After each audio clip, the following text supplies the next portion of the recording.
for joining us at this very, very important event co-sponsored by Bay Atlantic University and the Global Policy Institute here in Washington, D.C. My name is Paolo von Schirach, and I have the privilege of serving as both the president of the Global Policy Institute as well as chair of political science and international relations at Bay Atlantic University, our sister institution. We work very closely together.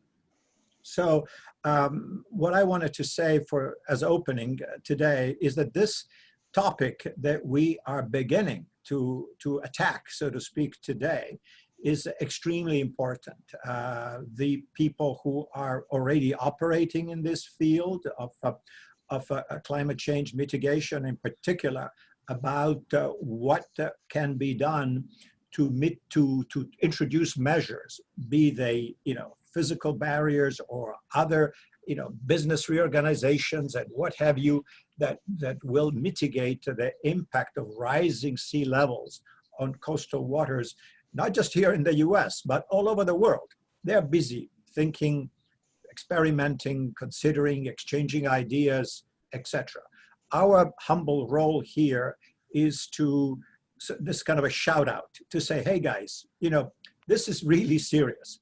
I don't really think that most reasonable people today would deny the fact that on account of rising temperatures, and this is due to emissions, we know that story, ice in critical areas of the world is melting, and it started melting a while ago, and that inevitably will lead to rising sea levels. I think the only debate is how fast and how soon. In other words, a situation can be serious or dramatic depending on projections of the speed of this phenomenon that we are witnessing and that I don't believe anybody in their right mind are denying. So here we are. We're all in the same boat, if I can use this weird expression, because there is no boat here. We are stuck on the coast, and we have to do something about it. I believe that there will be many opportunities in the future to revisit this topic, but for today, because there's so many angles to it, but for today, we are extremely fortunate to have with us experts who will look at this issue from different angles. But without further ado, let me turn it over to my good friend and colleague Massimo, who has kindly agreed to serve as moderator for this panel, and he will introduce the speakers and moderate the discussion. Massimo, over to you. Thank you. Thank you, Paolo. Thank you, the Bay University and the Global Policy Institute that allowed us just to discuss these very important topics that is happening today, this phenomenon that is happening today in the world, and not just in United States. So today we're going to concentrate our part of the climate change on the rising sea level. As Paolo said, there are going to be different events for other topics too. So I would like to introduce the three panelists that we have today. This is just in alphabetic order. So the first one is Bill Bonnet, that is currently the chair of the Smithsonian Environmental Research Center. That is part of the Smithsonian Institute, that is the world's largest museum and research complex. He is also a panelist of RAISES, a global and regional conferences on climate change and social entrepreneurship topics. Bill is graduated at Princeton University at the School of Public International Affairs, and graduated from also the University of Pennsylvania in law school. Thank you to be here, Bill. Second one is Doug Gaffney. Doug is Mark McDonald's deputy practice leader for coastal engineering and resiliency services. He's a member of McDonald's internal sustainability and climate change committees. Doug started his career as a coastal planner for the U.S. Army Corps of Engineers in Philadelphia, and as a coastal engineering consultant has provided a wide range of coastal environments.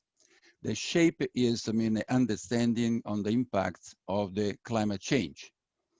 Doug is a professional engineer in New York and in New Jersey. He has a bachelor in science, in marine engineering from the U.S. Merchant Marine Academy, and a master in science in applied ocean science for the University of Delaware.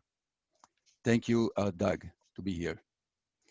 The last one is Clyde Atchison, that is a partner of Journey Partner. Is committed to global innovation and entrepreneurship.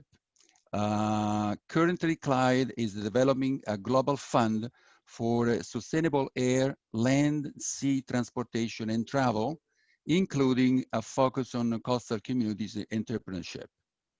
He's also an experienced mentor and evaluator working with the European Innovator Council, and he's spent his yearly career as academic researcher working at the University of Cambridge, the Imperial College, and the Tokyo University.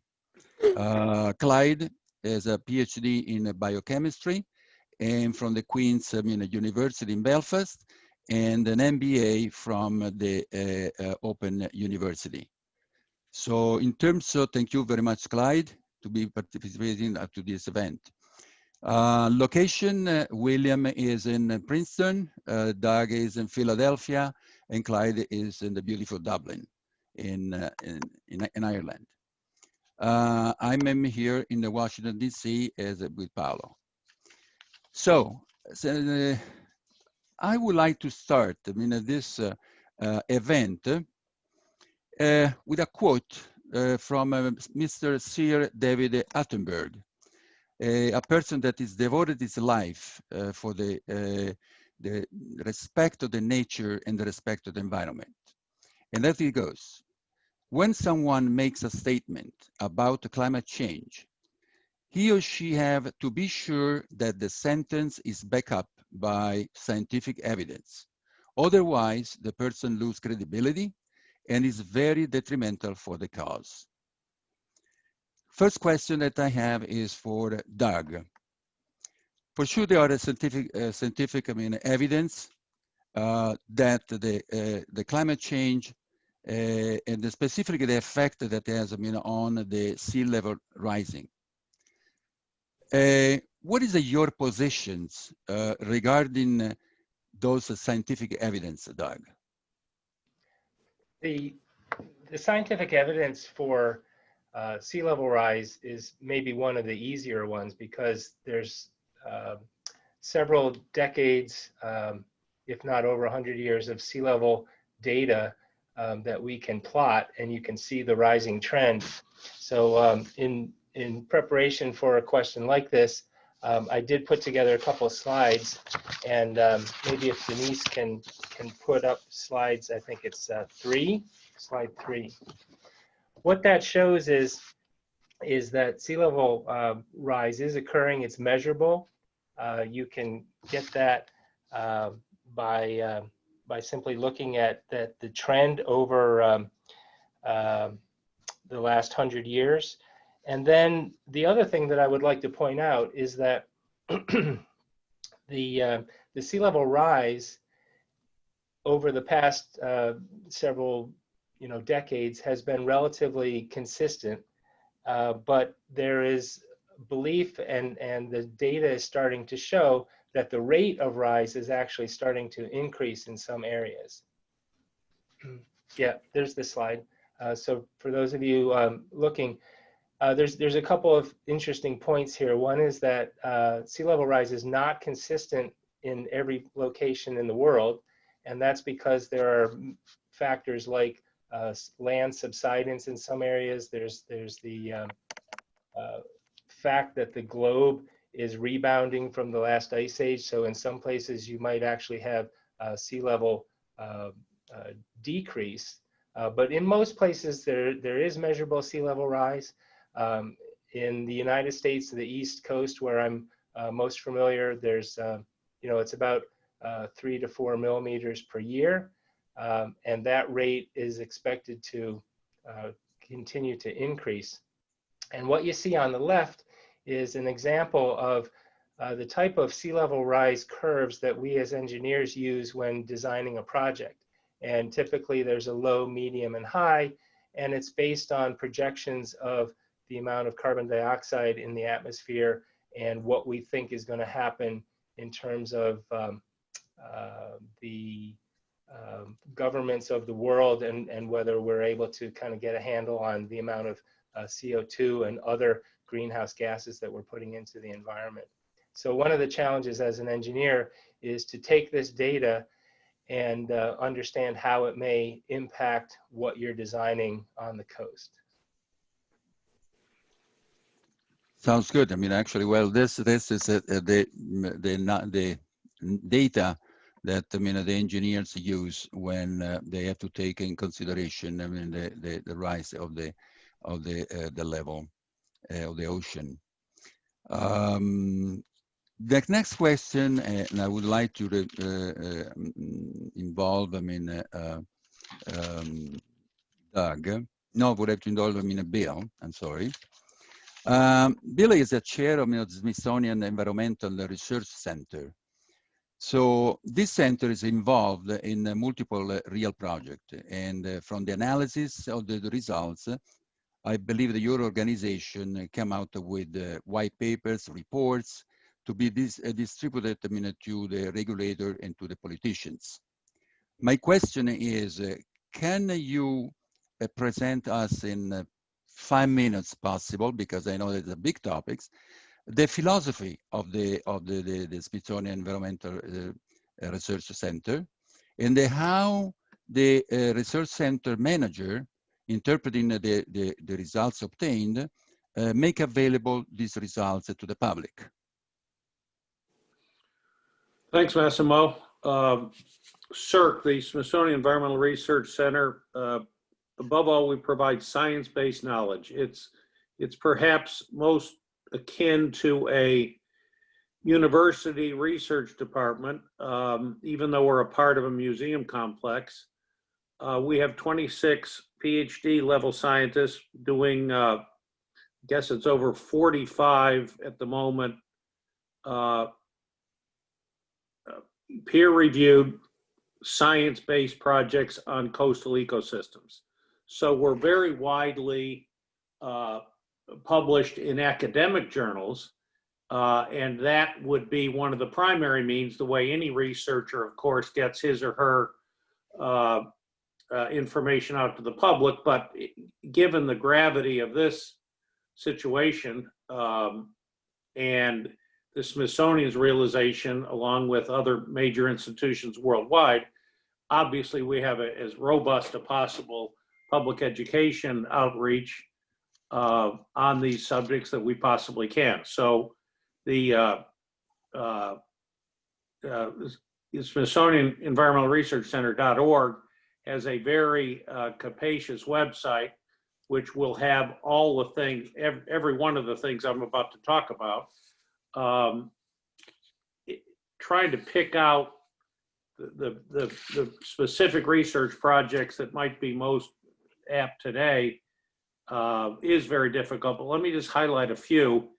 And when you go to the website and when you pull up these specific items, you'll get a better understanding than a couple minute summary will do. We are a part of Global Earth Observatory Network, so-called GEO networks, for forest ecosystems, but for our purposes, coastal marine ecosystems, that's called Marine Geo. So we're one of dozens of academic research and governmental organizations which have stations posted around the world in coastal areas, which do an enormous number of measurements on a real-time basis, and that longitudinal data is kept and aggregated over time. So we have a very good idea of what's going on, increasingly good idea of what's going on in coastal ecosystems. So the marine geosystem is very valuable. as a tool for scientists to understand coastal ecology trends. Another very, I think, significant part of what we do comes under the heading of so-called blue carbon. Blue carbon is simply carbon that's embedded in a coastal ecosystem. So that is tidal marshes, mangroves, and seagrasses.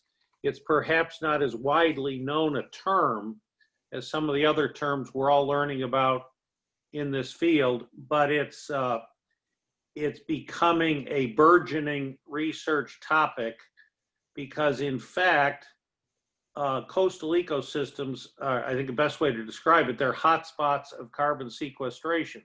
So when we look to how we can mitigate or understand sea level rise, the actual carbon embedded in those coastal ecosystems, if we can preserve and enhance it, will help us not only understand sea level rise, but will help us mitigate sea level rise. So that's a very, very valuable part of what we do, and we are part indeed. And I should emphasize, and I think Clyde and Doug are probably familiar with a lot of this work as much or more than I am. There's a Coastal Carbon Research Coordination Network, which is, again, very widely subscribed to, and now is engaged in the organizational task of aggregating all this research on coastal carbon and disseminating it. So the coastal ecosystem accounts for nearly 50% of the organic carbon buried in the ocean, despite occupying less than 1% of ocean area. So there's another area that perhaps the public isn't as aware of, and that's the beneficial effect of these coastal ecosystems. So I can stop there. I could go on for hours, of course, but let me stop there as a good summary. No, thank you very much. I mean, actually, you how you reach the public? Yeah, you reach with your website that they are very, very comprehensive, and basically you mentioned 4 or 5 or 6 of them. They are incredible. I mean, valuable. Thank you very much. I mean, Bill. Now a question for Clyde. I mean, Clyde, you see, I mean, the first 2 questions that were one, I mean, very pretty technical, and the second one was, I mean, the point of view of a research, I mean, a center. Clyde is a little bit different. So he's approaching, I mean, the problem with, I mean, an entrepreneurial, I mean, ship, I mean, approach. So, of course, technically is technically involved, I mean, in the coastal resilience problem, but his attention goes more into business opportunities that have to involve indigenous, I mean, community for during the preparation, the duration, the reconstruction, and the readaptation of the same community after the intense event. So my question to you, Clyde, is what is your position when a problem becomes an opportunity for the local community? Thank you very much, Massimo. Yes, you're correct. I come at this at a very people-centric approach. I look at this as the challenge between climate change needs to be innovative and need to be innovative by technology. I think too often we're seeing that the response to climate change, especially by sectors which I'm involved in, which are the transportation, aviation, and maritime industries, has been really to kick the can down the road as such by saying, well, we'll pay for carbon offsets rather than looking at developing new technology and innovation to solve what is society's biggest challenge, which is the effects of climate change.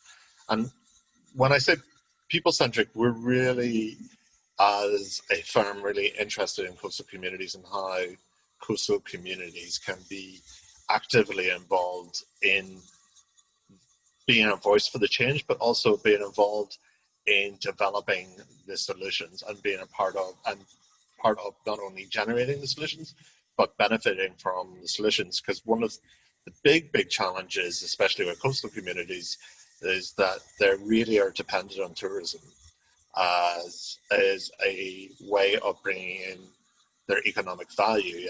And if you look across all tourism, 80% of tourism is in coastal areas. So therefore, living and looking at where we are at a post-COVID world where there's been very little tourism for the last year, these communities which are already suffering are going to be in a worse area. And it's time to look at how we can now start to look at helping these communities be involved in the fight against climate change, but also making that fight long term by creating industries around sustainability. And I think for us, there's so very little people looking at this area and how to fund these type of enterprises, but also how to encourage people in these areas to be entrepreneurs and be developing solutions for climate change which are long-reaching, and helping them really diversify away from tourism, because tourism by its nature is seasonal, and it's not tends to be high level or high skilled positions. So what we're looking at is bringing this long-term economy which is based on sustainability and having that real impact on the investment which we're bringing, but also then encouraging those communities to keep people in the communities. And I think often the challenge is for young people, there's not opportunities, so they tend to leave the communities, go to wider or bigger cities or other areas, and then the communities are bereft of talent and skills which are needed for developing industries which are not the lower skilled industries such as the service industries associated with tourism. So for us, that's a really important area. How can we develop these enterprises which are solving and having an impact against climate change, and also is having that long-term impact within the communities which they're based in? Thank you, Clyde. That is a very, very interesting angle that you approach. When we are dealing with this catastrophic events that related also to the sea level rising.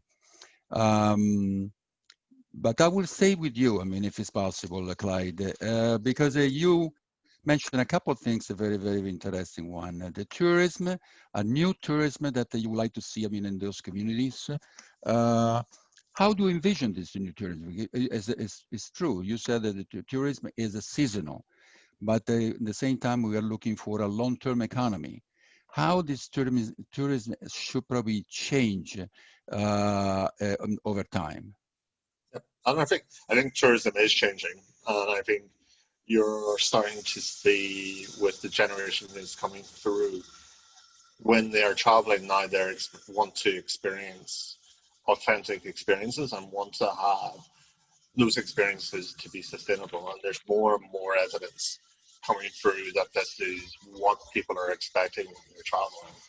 Also, what you're starting to see now is the rise of the digital nomad experience, where even before COVID, it was becoming more and more of a way where people can work remotely. I think one of the responses to COVID is that people are now realizing that they can work more remotely, and they're looking at coastal communities. And this has already been seen in several of the coastal communities in Europe, which they are already launching digital nomad or remote working practices and trying to attract people there who are staying a longer term within these traditional seaside or coastal resorts, so that they're having a wider and improved impact, because not only are they providing more income, they're actually bringing skills to this region, which then can be used for other enterprises, but also help and mentor other potential companies. So the rise of remote workers and digital nomadism is a really big benefit for coastal communities, and especially if you look at island communities where they've had depopulation for a number of years. This is an opportunity for them to attract skilled workforce who can then be able to develop enterprises within small island communities. Thank you, Kyle. Next question would be to Doug. Doug, we have Bill already introduced some of the measures that use, in the sea level rising, fight every day that we have, mangroves and marshes and areas.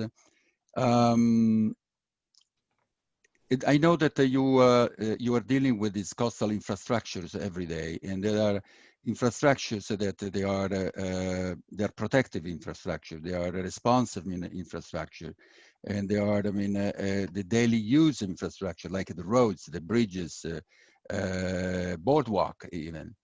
So, but any time that we discuss about the infrastructures, coastal infrastructure, and we put together the infrastructure with the climate change. We use two words to express that. One is adaptation, another one is protection. There is a difference between adaptation and protection. Well, it's a subtle difference. Protection is using infrastructure. So let's start with infrastructure. Infrastructure can be a wide range of interventions, if you will, right? So on the coast, you can have a beach and a dune is a very good protective structure that is natural in the sense that once you place it, it erodes and it moves around and it adjusts to storm events, for example. Marshes and mangroves are very good buffers for storm impacts. We've seen that over the years. If you think about the tsunami in what year was that? 2004, I believe it was. The areas that had their intact, very wide mangroves did a lot better than those areas that had removed those. So there's a protective aspect to a feature that also is a very good carbon sink, as Bill alluded to.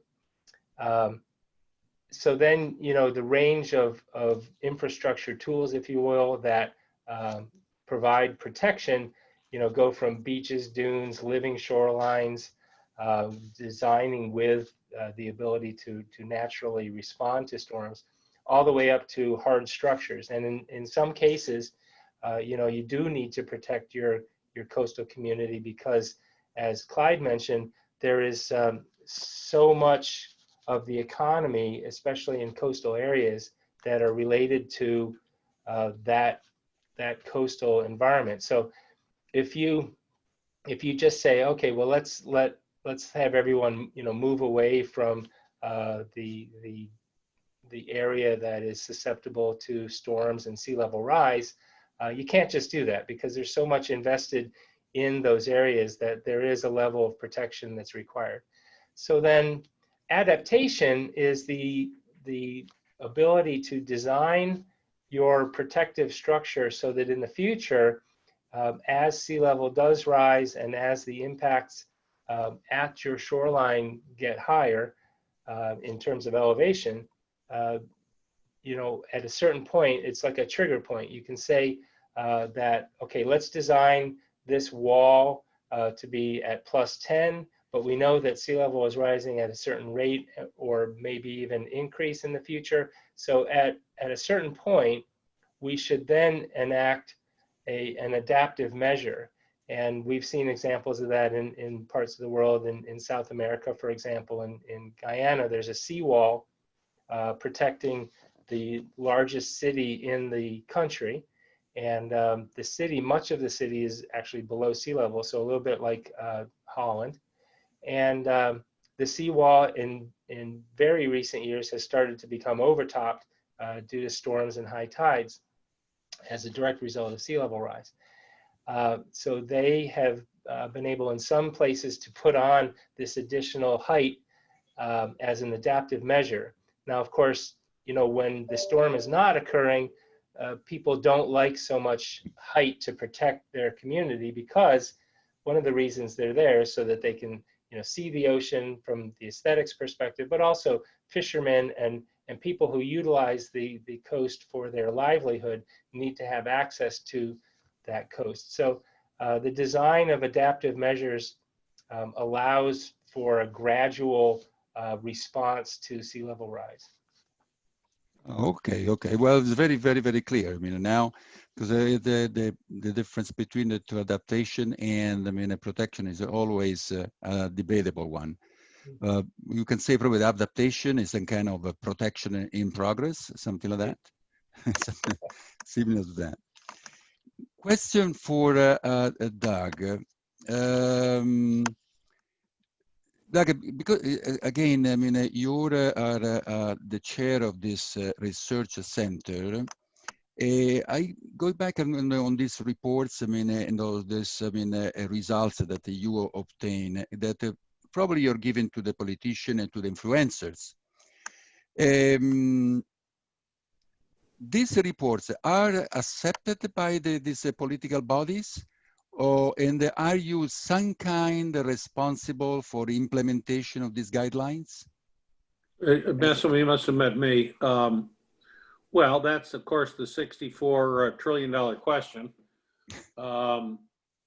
As I think all of you know, and the audience should know, we don't have a world governing body that effectively regulates national economies. We have the IPCC, which will be meeting again, we hope, in 2021 as a follow-on to the Paris Accords. It's pretty hard to overstate the importance of that gathering, because that will set goals, national goals, which need to be strengthened and upgraded by the year 2030 to avoid the worst outcomes on global warming. So it's impossible to answer your question in a narrow sense. Our research, and literally hundreds of thousands of pieces of research, go into the mosaic. I was on a call with Michael Oppenheimer, who's one of the world's leading climatologists, who's been responsible for the IPCC reports for the last 25 years. So we have a great body of knowledge that's been built up in the scientific community. I think it is it's pretty fair to say is frustrated by the difficulty of translating that scientific message into public policy. We could easily spend the rest of the year, if you want to have go to the mattresses, and we'll wind this up on New Year's Eve. So that's the question that we all face. It's a political question on a national basis. It's a political question on a regional basis. It's a political question on an international basis. And we do our part to inform the public, including public officials, of our findings. But we are not, as most researchers are not, we are not political advocates. And it's important to recognize the division which you stated, and that is the science has to be objective, and then that objective knowledge has to be put in the hands of policymakers. So that's proven to be a rather difficult task that we're all grappling with. How's that for a non-answer? No, that is actually an answer. No, actually, we like just for the benefit of all the participants, the IPCC is an intergovernmental panel of climate change. So this, because you mentioned 2 or 3 times, so probably somebody that is not very familiar with that. Yes. All right. Thank you very much for your, try to answer the questions. Now back to Clyde. Clyde, you were mentioned before grants that can be distributed, to people that they want to start a new business after, in this community, coastal community. Besides, I don't know the numbers specifically for Ireland, but I believe that more than 70% of the people in Ireland lives on the coastal, areas. So it's a very, very important, questions to be asked how we keep these people, working. So how do you envision this grant could be distributed to these entrepreneurial people? How do you Well, envision that?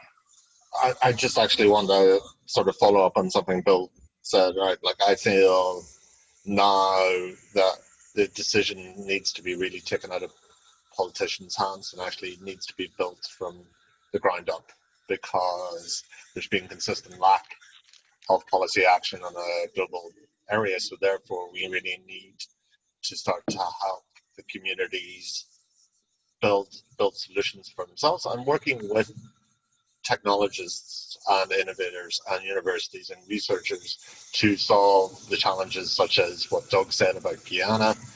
These solutions need to be built, but they need to be built from the ground up, because the communities need to be behind the solutions and the innovations coming through. And we live in a world where there's constant, I'm going to say, disbelief of what politicians can do, but I think the trust in politicians is probably a better term. The trust in politicians to actually achieve lasting impact in climate is probably non-existent amongst communities. So I feel now really what we really need to do is how can we build up these solutions from the ground up. And you said grants. I do think that the challenge is how do we make this sustainable in a business sense. I think one of the big challenges within innovation around climate change is a lot of the solutions are just simply don't have a business model behind them. They may be well-meaning, but in terms of making them financially sustainable, they're not going to be able there.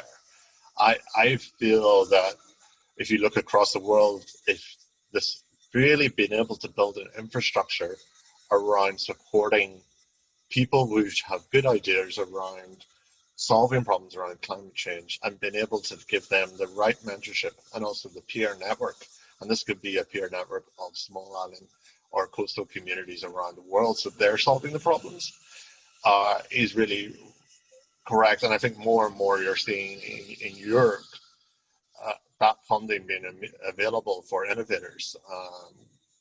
As you said at the start of my introduction, I'm involved with the European Innovation Council, who recently provided 330 million euros for funding for innovators. And one of the biggest campaign of that is that Europe would invest in high risk and what they state unbackable solutions, which really could champion solutions for climate change within Europe. And really, with that, they had to produce a long-term, how they're producing impact, but also how can they be in a business model. So I'm not a big believer that grants should be given out for grants' sake. I think grants should be really, really carefully monitored in terms of what impact they are, but also they should be produced for projects which have that opportunity to develop a long-term sustainable financial model behind them. Thank you. Thank you. Clyde, a question for Doug. All the discussion we had on the coastal infrastructures, I mean, what we have to build to fight, I mean, this sea level rising. At the end, just we would like to obtain, I mean, a situation that is more resilience. And the resilience, there are tons, I mean, of different, I mean, terms, I mean, to express what the resilience is. In my opinion, the resilience, the coastal resilience, if I may, is the ability of the community to bounce back after, I mean, big hurricanes or a coastal storm and flooding, rather than simply reacting to the impact. So, said that, I mean, and if that definition, I mean, it makes sense, how you quantify the resilience? So that's a very good question and a good topic of research that's going on right now. I would like to maybe preface the response to your question about quantification by building off of what Clyde said. You know, we have an example on the southern coast of New Jersey of a community that a long time ago began the process of building resiliency into some of their infrastructure. So raising roads, raising, for example, the electrical boxes that run the pumps that allow storm water to be pumped out through the storm drains. And so when Hurricane Sandy hit, this particular community was in pretty good shape. You know, they suffered some damage, but their ability to bounce back and get their economy running again was greatly enhanced by the money that they had spent in previous years. So they had a lot of foresight and forethought, because one of the problems is when you go into a community and you say, you know, sea level is rising, you see sunny day and blue sky flooding more and more frequently, and the thoughts go to, oh my goodness, this is going to cost a lot of money. And if you stay on that, you're going to be discouraged, and you're going to kind of throw your hands up and say, oh my goodness, what can we do? And so my recommendation is to start the planning process.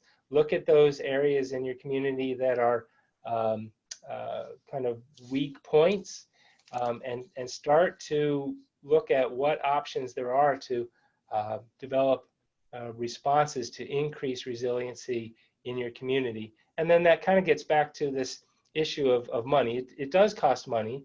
And so those coastal communities that have a good tax base, you know, are more likely to be able to afford increase in taxes, et cetera. Whereas there's a little bit of a social justice issue behind all this for those communities that don't have those sorts of resources. And if you recall, a couple years ago, there was a Black Friday report that was provided by the federal government that described what the impacts of climate change were going to be. And one of the impacts that was described was impacts that are going to be greater on those communities that don't have the same level of economic ability to address it. So, you know, unfortunately, there is a requirement for politicians and leaders to get involved and help distribute funding in such a way that we can increase resiliency. Okay. So now to get back to your question, Massimo, about quantifying that, there's a really good paper that I've been using kind of as a background for developing this concept of resiliency. And it was work done, let me see if I can find it just to make sure I provide the proper reference. Michael Bruno and Andre Reinhorn. And they were looking at it from earthquake resiliency and how the expenditure of money to add resiliency could be quantified in the amount of protection and you know, the recovery after this event. So actually, if Denise could show just one image, it's this one.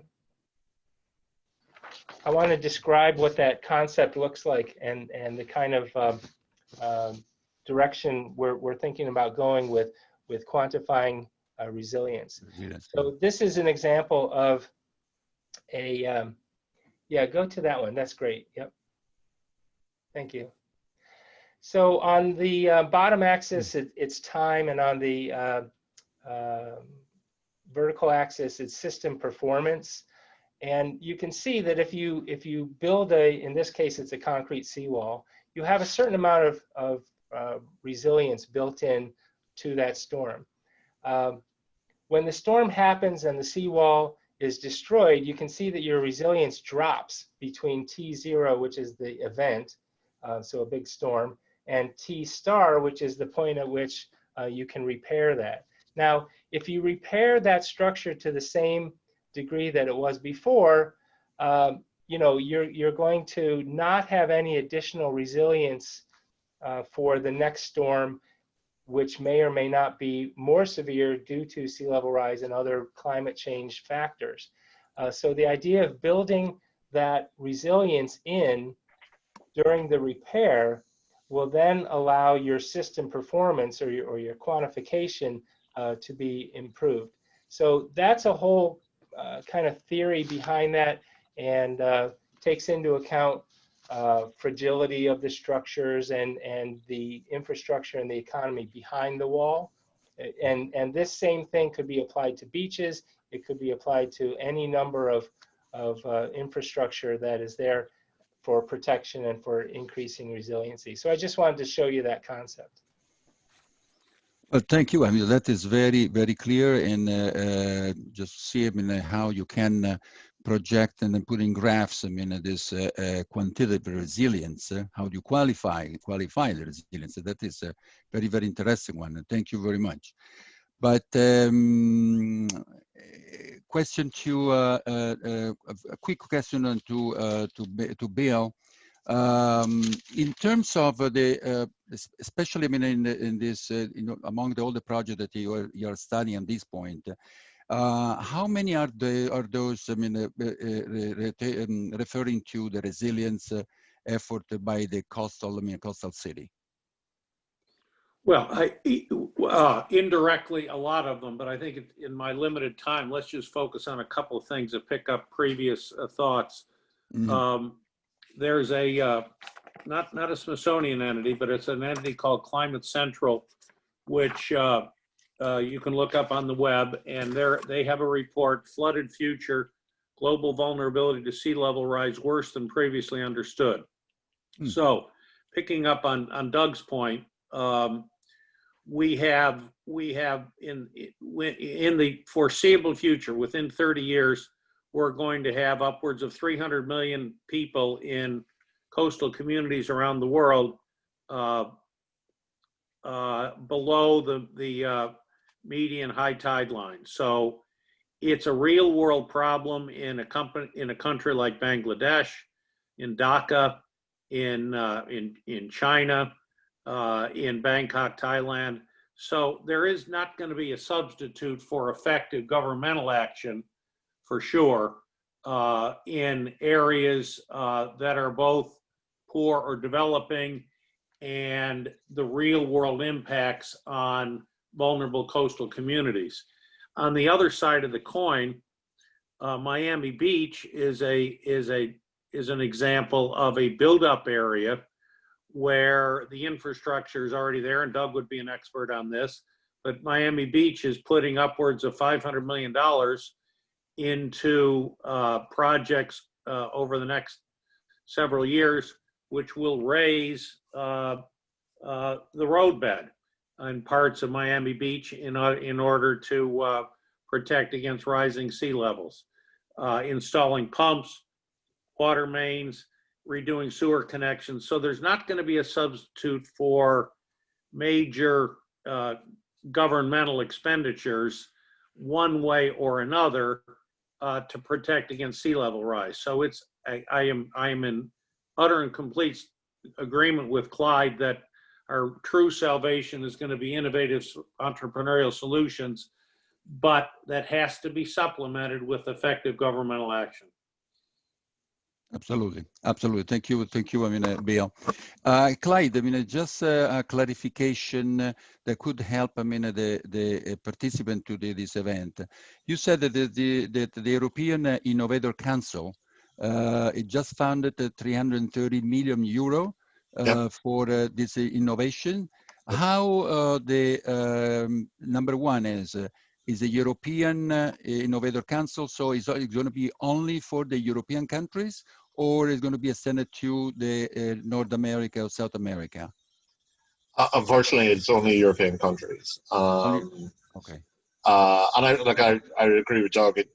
The challenge is how do we get the sufficient policy funding from governments to support entrepreneurial activities, but you need to have the infrastructure in place to help these communities. And I think even in the US, there's really interesting projects which are going on, such as the RISE Resilience Program in Norfolk in Virginia, where they've developed a $2 million grant form for innovative solutions coming from the community to look at how they can tackle the rising sea challenge in coastal communities. And I think those kind of challenges and innovation challenges are good for not only providing solutions, but also showing the art of the possible to policymakers and how this can be done.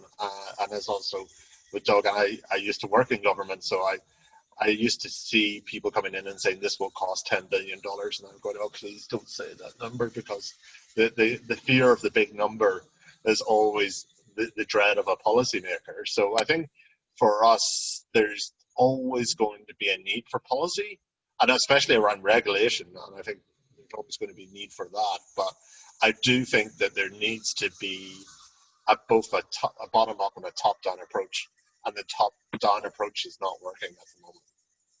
Okay. True. I have just one question just arrived, and probably is the continuation of what the Clyde was saying. What innovation and projects currently under development are you most excited for? Who wants to ask this question?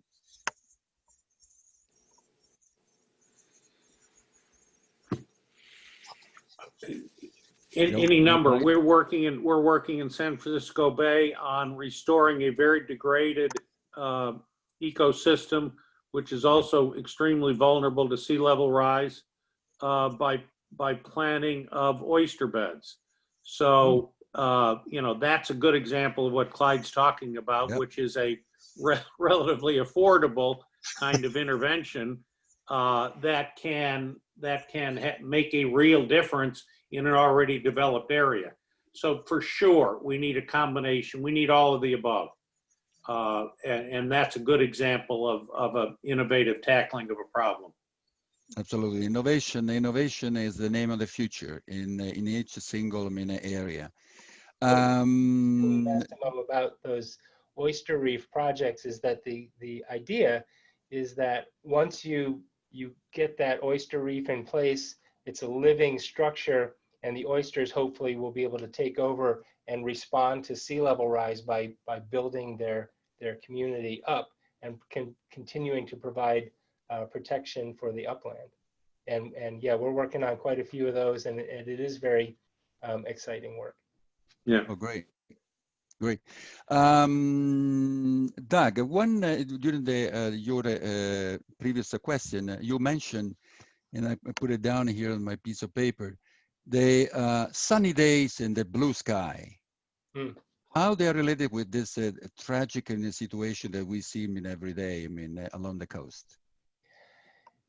The terms blue sky and sunny day flooding relate to the kind of flooding that you get on your streets that are not related to a storm. And back in the day, maybe you would get one full moon high tide event and you'd get a little bit of flooding on your street, and it was a nuisance. It's also called nuisance flooding. We have places like the Naval Academy in Annapolis that have been tracking this type of flooding event, and the increase in the number of those flood events per year is definitely increasing. And so what we're seeing is that now something that's kind of a nuisance flooding is starting to impact, the ability of people to drive on these streets, and the value of homes, for example, in a coastal residential community. If you know that every full moon you have to go park your car somewhere else, it's an annoyance. Maybe that is a first world problem, but it's a harbinger of things to come. And I had one example, which was Fort Eustis in Virginia, and in 1930, that's when they started recording these types of events. And you know, at a 0.4 millimeter per year sea level rise, that ends up being, I have my notes here about that particular example. The bottom line is that at these facilities, especially naval and Coast Guard facilities, you know, they know and they see that sea level rise is occurring. They see that the number of these sunny day flooding events are increasing, and that is forcing a response to increase resiliency and provide additional protection. Okay, well, it's actually, I mean, it's a visible effect or phenomenon that justify the rising of the sea level. Yeah. I mean, because it doesn't is attached, I mean, to any type of storms. Okay. Okay, so I have another question coming from the participant, and this is to Doug.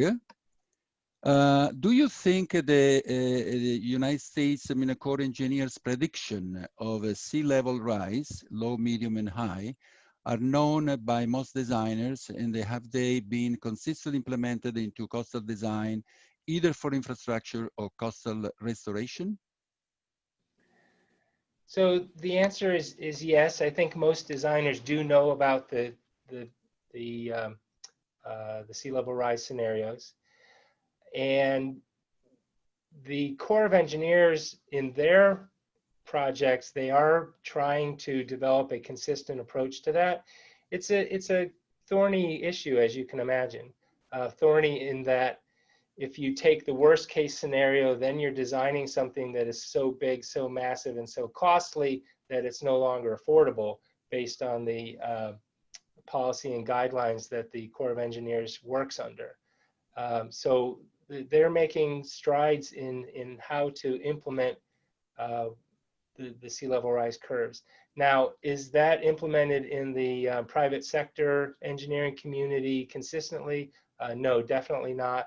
And there's a, you know, we allow and encourage really communities to kind of weigh in on this topic. You know, do you want to design for a risk scenario? Like, how much risk are you as a community willing to take? How much risk are you personally willing to take?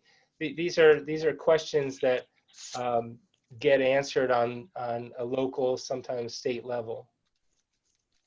It's not true, I mean, Doug, that the curves, the same curves prepared by the IPCC are a little bit worse than the Corps engineers, I mean, curves.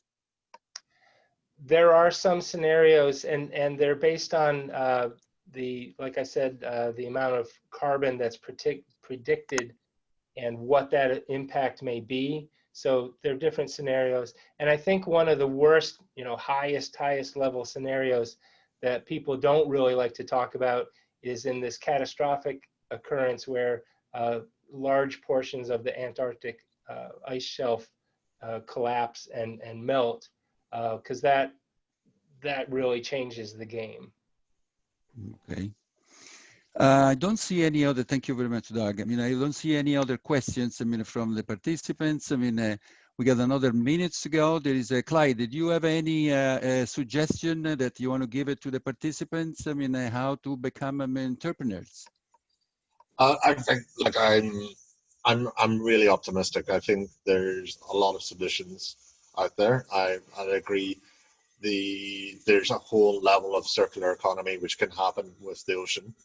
Even with rising sea levels, there could be solutions and materials which are coming from the ocean which can provide solutions.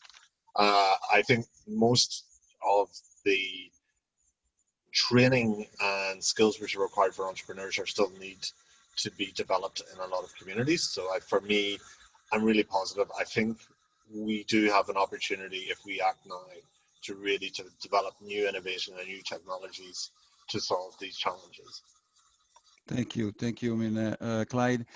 Bill, last word for you. I mean, how do you, any suggestion that you have for the participants, how to be more involved, I mean, in this coastal resiliency? Listen, Doug stated there is a danger that this could get significantly worse. So to anybody in the younger generation, follow the science, follow it closely, and become more involved in the way that you know how to become involved best, to advocate, to experiment. If you have an entrepreneurial bent, use that. I agree with Clyde. We have enormous potential to ameliorate these problems, but this could be the most significant short to medium term effect of global warming. I'm not diminishing the fire possibility, but we have a significant issue that's on our doorstep on sea level rise, so it must be watched carefully. Well, thank you very much, Bill. And so at this point, we are at 12 o'clock, so we are on time too. That is another good target that we reached. Thank you for participating to this events and spend time, your precious time with us, and sharing with us your experiences, your excellences. As Paolo said before, this is probably the first, events on climate change and coastal, city resilience. There are going to be, probably another 2 or 3 of them, and one I can envision right away would be how much the federal budget is allocated for shore protection or adaptation projects. So how much money we have available just to do what we have discussed today. Thank you very much to all of you, and have a continuous nice day. Thank you, Massimo. Thank you, Massimo. Thank you. Bye-bye. Bye-bye.